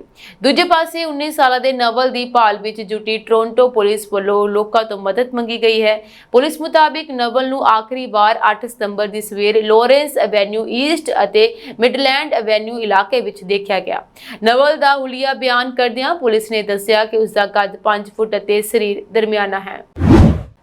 ਜਗਬੀਰ ਸਿੰਘ ਵੱਲੋਂ ਟਰੂਡੋ ਸਰਕਾਰ ਤੋਂ ਹਮਾਇਤ ਵਾਪਸ ਲੈਣ ਮਗਰੋਂ ਕੈਨੇਡਾ ਵਿੱਚ ਚੋਣਾਂ ਦੀ ਸਿਆਸਤ ਸ਼ੁਰੂ ਹੋ ਚੁੱਕੀ ਹੈ। ਜੀ ਹਾਂ, ਲਿਬਰਲ ਮੰਤਰੀਆਂ ਅਤੇ MPs ਵੱਲੋਂ ਆਪਣੀਆਂ ਸਰਗਰਮੀਆਂ ਵਿੱਚ ਵਾਧਾ ਕਰਦਿਆਂ ਸਰਕਾਰ ਦੀਆਂ ਪ੍ਰਾਪਤੀਆਂ ਲੋਕਾਂ ਤੱਕ ਪਹੁੰਚਾਉਣ ਦੇ ਯਤਨ ਕੀਤੇ ਜਾ ਰਹੇ ਹਨ। ਸਿਰਫ ਪ੍ਰਾਪਤੀਆਂ ਹੀ ਨਹੀਂ ਗਿਣਾਈਆਂ ਜਾ ਰਹੀਆਂ ਹਨ, ਸਗੋਂ ਕੰਜ਼ਰਵੇਟਿਵ ਪਾਰਟੀ ਨੂੰ ਪੰਡਿਆ ਵੀ ਜਾ ਰਿਹਾ ਹੈ। ਹਰਜੀਤ ਸਿੰਘ ਸੱਜਣ ਵੱਲੋਂ ਸੋਸ਼ਲ ਮੀਡੀਆ ਤੇ ਇੱਕ ਵੀਡੀਓ ਅਪਲੋਡ ਕਰਦਿਆਂ ਕਾਰ ਚੋਰੀ ਦੀਆਂ ਵਾਰਦਾਤਾਂ ਵਿੱਚ 17% ਦੀ ਕਮੀ ਆਉਣ ਦਾ ਦਾਅਵਾ ਕੀਤਾ। ਲਿਬਰਲ ਮੰਤਰੀਆਂ ਨੇ ਆਰੰਭਿਆ ਪ੍ਰਾਪਤੀਆਂ ਗਿਣਾਉਣ ਦਾ ਸਿਲਸਿਲਾ। ਐਮਰਜੈਂਸੀ ਤਿਆਰੀਆਂ ਬਾਰੇ ਮੰਤਰੀ ਨੇ ਕਿਹਾ ਕਿ ਫਰੰਟ ਲਾਈਨ ਅਫਸਰਾਂ ਦੀ ਕਾਰਵਾਈ ਸਦਕਾ 1300 ਤੋਂ ਵੱਧ ਚੋਰੀ ਹੋਈਆਂ ਗੱਡੀਆਂ ਬਰਾਮਦ ਕੀਤੀਆਂ ਗਈਆਂ ਅਤੇ ਆਟੋ ਥੈਫਟ ਵਿਰੁੱਧ ਜੰਗ ਜਾਰੀ ਰਹੇਗੀ। ਇਸੇ ਦੌਰਾਨ Harjit Singh Canada Border Services Agency ਦਾ ਜ਼ਿਕਰ ਕਰਦੇ ਹਨ ਅਤੇ ਦਾਅਵਾ ਕੀਤਾ ਜਾਂਦਾ ਹੈ ਕਿ PARE ਸੱਤਾ ਵਿੱਚ ਆਏ ਤਾਂ CBSEA ਦੇ ਮੁਲਾਜ਼ਮਾਂ ਦੀ ਗਿਣਤੀ ਹੋਰ ਘਟਾ ਦਿੱਤੀ ਜਾਵੇਗੀ। ਵੀਡੀਓ ਵਿੱਚ ਫੈਡਰਲ ਮੰਤਰੀ ਕਮਲ ਖੈਰਾ ਵੀ ਨਜ਼ਰ ਆਉਂਦੇ ਹਨ। ਬਿਨਾਂ ਸ਼ੱਕ ਗੱਡੀ ਚੋਰੀ ਦੀਆਂ ਵਾਰਦਾਤਾਂ ਘਟਣ ਨਾਲ ਸੰਬੰਧਿਤ ਆંકੜਾ ਬਿਲਕੁਲ ਦਰਸਤ ਹੈ ਅਤੇ ਦਾਅਵੇ ਦੇ ਪੱਖ ਵਿੱਚ ਇਸ ਖੇਤਰ ਦੇ ਜਾਣਕਾਰ ਬ੍ਰਾਇਲ ਗਾਸ ਦੀ ਟਿੱਪਣੀ ਨੂੰ ਵੀ ਸ਼ਾਮਲ ਕੀਤਾ ਗਿਆ ਹੈ। ਇਲੈਕਟ੍ਰਿਕ ਕਾਰ ਨਿਰਮਾਤਾ ਕੰਪਨੀ ਟੈਸਲਾ ਅਤੇ ਸਪੇਸ ਐਕਸ ਦੇ CEO ਐਲਨ ਮਸਕ ਦਾ ਸਾਲ 2027 ਤੱਕ ਦੁਨੀਆ ਦੇ ਪਹਿਲੇ ਖਰਬਪਤੀ ਬਣ ਸਕਦੇ ਹਨ। ਇਹ ਖੁਲਾਸਾ ਇਨਫੋਰਮਾ ਕਨੈਕਟ ਅਕੈਡਮੀ ਦੀ ਰਿਪੋਰਟ ਤੋਂ ਹੋਇਆ। ਇਸ ਤੋਂ ਇਲਾਵਾ ਭਾਰਤ ਦੇ ਉੱਘੇ ਕਾਰੋਬਾਰੀ ਗੌਤਮ ਅਡਾਨੀ ਵੀ ਇਹ ਦਰਜਾ ਉਸ ਤੋਂ ਅਗਲੇ ਸਾਲ 2028 ਤੱਕ ਹਾਸਲ ਕਰ ਸਕਦੇ ਹਨ। ਏਸ਼ੀਆਈ ਦੇ ਸਭ ਤੋਂ ਅਮੀਰ ਵਿਅਕਤੀ ਮੁਕੇਸ਼ ਅੰਬਾਨੀ 2033 ਵਿੱਚ ਖਰਬਪਤੀ ਬਣ ਸਕਦੇ ਹਨ। ਰਿਪੋਰਟ ਵਿੱਚ ਇਹ ਵੀ ਕਿਹਾ ਗਿਆ ਕਿ 237 ਅਰਬ ਡਾਲਰ ਦੀ ਕੁੱਲ ਜਾਇਦਾਦ ਨਾਲ ਦੁਨੀਆ ਦੇ ਸਭ ਤੋਂ ਅਮੀਰ ਵਿਅਕਤੀ ਮਸਕ ਲਈ ਦੁਨੀਆ ਦੇ ਪਹਿਲੇ ਖਰਬਪਤੀ ਬਣਨ ਲਈ 110% ਔਸਤ ਸਾਲਾਨਾ ਦਰ ਨਾਲ ਵਿਕਾਸ ਕਰਨ ਦੀ ਲੋੜ ਹੈ। ਅਡਾਨੀ ਕੋਲ ਇਸ ਵੇਲੇ 100 ਅਰਬ ਡਾਲਰ ਤੋਂ ਘੱਟ ਦੀ ਦੌਲਤ ਹੈ ਤੇ ਉਹ ਵਿਸ਼ਵ ਅਰਬਪਤੀ ਸੂਚਕ ਅੰਕ ਵਿੱਚ 13ਵੇਂ ਸਥਾਨ ਤੇ ਹੈ ਤੇ ਉਹ ਸਾਲ 2028 ਤੱਕ ਦੂਜੇ ਖਰਬਪਤੀ ਬਣ ਸਕਦੇ ਹਨ। ਅੰਬਾਨੀ 111 ਅਰਬ ਡਾਲਰ ਦੀ ਜਾਇਦਾਦ ਨਾਲ ਏਸ਼ੀਆ ਦੇ ਸਭ ਤੋਂ ਅਮੀਰ ਵਿਅਕਤੀ ਹਨ ਤੇ ਉਹ 2033 ਵਿੱਚ ਇਹੀ ਦਰਜਾ ਪ੍ਰਾਪਤ ਕਰ ਸਕਦੇ ਹਨ। ਇਸ ਤੋਂ ਇਲਾਵਾ ਹੋਰ ਕੰਪਨੀਆਂ ਵੀ ਖਰਬਪਤੀਆਂ ਦੀ ਸੂਚੀ ਵਿੱਚ ਆਉਣ ਦੇ ਲਈ ਤਿਆਰ ਹਨ। ਇਹਨਾਂ ਵਿੱਚ ਤਾਈਵਾਨ ਦੀ ਸੈਮੀਕੰਡਕਟਰ ਨਿਰਮਾਤਾ ਕੰਪਨੀ TSMC शामिल है। इस तो बाद Berkshire Hathaway pharma company, Eli Lilly technology company, Broadcom शामिल है। ਡੈਮੋਕ੍ਰੈਟਿਕ ਪਾਰਟੀ ਲਈ ਫੰਡ ਇਕੱਠਾ ਕਰਨ ਵਾਲੇ ਭਾਰਤੀ ਅਮਰੀਕੀ ਉਦਯੋਗਪਤੀ ਅਜੇ ਜੈਨ ਬੁਟੋਰੀਆ ਨੇ 5 ਨਵੰਬਰ ਨੂੰ ਹੋਣ ਵਾਲੀਆਂ ਰਾਸ਼ਟਰਪਤੀ ਚੋਣਾਂ ਵਿੱਚ ਉਮੀਦਵਾਰ ਕਮਲਾ ਹੈਰਿਸ ਲਈ ਦੱਖਣੀ ਏਸ਼ੀਆਈ ਲੋਕਾਂ ਦਾ ਸਮਰਥਨ ਹਾਸਲ ਕਰਨ ਲਈ ਇੱਕ ਮਿਊਜ਼ਿਕ ਵੀਡੀਓ ਜਾਰੀ ਕੀਤਾ ਹੈ। ਨਾਚੋ ਨਾਚੋ ਗੀਤ ਨੂੰ ਹਿੰਦੀ ਫਿਲਮਾਂ ਦੀ ਗਾਇਕਾ ਸ਼ਿਬਾਨੀ ਕਸ਼ਯਪ ਨੇ ਗਾਇਆ ਹੈ ਅਤੇ ਇਸ ਦਾ ਸੰਗੀਤ ਰਿਤੇਸ਼ ਪਾਰੀਖ ਨੇ ਦਿੱਤਾ ਹੈ। ਇਸ ਦੀ ਕਲਪਨਾ ਬੁਟੋਰੀਆ ਦੁਆਰਾ ਕੀਤੀ ਗਈ ਸੀ ਜੋ ਪ੍ਰਧਾਨ ਲਈ ਹੈਰਿਸ ਦੀ ਰਾਸ਼ਟਰੀ ਵਿੱਤ ਕਮੇਟੀ ਦੇ ਮੈਂਬਰ ਹਨ। ਬਟੋਰੀਆ ਨੇ ਕਿਹਾ ਨਾਚੋ ਨਾਚੋ ਸਿਰਫ ਇੱਕ ਗੀਤ ਨਹੀਂ ਸਗੋਂ ਇੱਕ ਲਹਿਰ ਹੈ। ਉਹਨਾਂ ਨੇ ਕਿਹਾ ਇਸ ਮੁਹਿੰਮ ਦਾ ਉਦੇਸ਼ ਮੁੱਖ ਜ਼ਿਲ੍ਹਿਆਂ ਵਿੱਚ ਵਿਭਿੰਨ ਦੱਖਣੀ ਏਸ਼ੀਆਈ ਅਮਰੀਕੀ ਭਾਈਚਾਰੇ ਨਾਲ ਜੁੜਨਾ ਹੈ। 44 ਲੱਖ ਤੋਂ ਵੱਧ ਭਾਰਤੀ ਅਮਰੀਕੀ ਅਤੇ 60 ਲੱਖ ਦੱਖਣੀ ਏਸ਼ੀਆਈ ਲੋਕ ਇੱਥੇ ਵੋਟ ਪਾਉਣ ਦੇ ਯੋਗ ਹਨ ਅਤੇ ਸਾਡਾ ਟੀਚਾ ਉਪ ਰਾਸ਼ਟਰਪਤੀ ਕਮਲਾ ਹੈਰਿਸ ਨੂੰ 2024 ਵਿੱਚ ਜਿੱਤਣ ਵਿੱਚ ਮਦਦ ਕਰਨਾ ਹੈ। ਉਹਨਾਂ ਨੇ ਕਿਹਾ ਇਹ ਵੀਡੀਓ ਹਿੰਦੀ, ਪੰਜਾਬੀ ਭਾਸ਼ਾ ਅਤੇ ਸੱਭਿਆਚਾਰਕ ਰੁਕਾਵਟਾਂ ਤੋਂ ਪਰੇ ਤਾਮਿਲ, तेलुगु, गुजराती, बंगाली ਅਤੇ ਹੋਰ ਭਾਸ਼ਾਵਾਂ ਬੋਲਣ ਵਾਲੇ ਵੋਟਰਾਂ ਤੱਕ ਸੰਦੇਸ਼ ਪਹੁੰਚਾਉਂਦਾ ਹੈ। ਐਸਾਂ ਜੀ ਦੇਸ਼ ਵਿਦੇਸ਼ ਦੀਆਂ ਕੁਝ ਖਾਸ ਤੇ ਚੋਣਵੀਆਂ ਖਬਰਾਂ ਹੋਰ ਅਪਡੇਟਸ ਨਾਲ ਜੁੜੇ ਰਹਿਣ ਦੇ ਲਈ ਤੁਸੀਂ ਬਣੇ ਰਹੋ ਪੰਜਾਬ ਮਿਲ ਯੂਐਸਏ ਟੀਵੀ ਦੇ ਨਾਲ। ਤੁਹਾਡੇ ਸਭ ਦਾ ਬਹੁਤ ਬਹੁਤ ਧੰਨਵਾਦ।